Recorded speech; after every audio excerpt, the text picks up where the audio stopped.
अस्सलाम वालेकुम। गल्फ खबरें में आप तमाम लोगों को वेलकम करती हैं। आज के दिन सऊदी हुकूमत की जानिब से बड़ी अपडेट को शेयर किया गया है और ये कहा गया है कि इस तारीख के बाद कोई भी गैर मुल्की सऊदी अरेबिया का सफ़र नहीं कर सकेगा।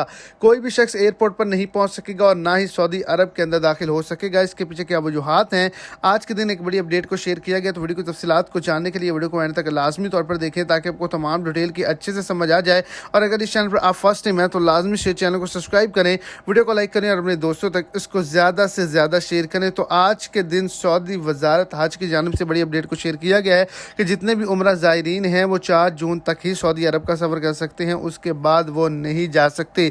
जैसे हज सीज़न के आगाज़ के बाद इख्तिताम किया गया, 21 मई को मुकम्मल तौर पर प्रवासी जो हज के रिलेटेड हैं उसको बंद कर दी गई, रजिस्ट्रेशन बंद कर दिया गया, परमिट बंद कर दिए गए।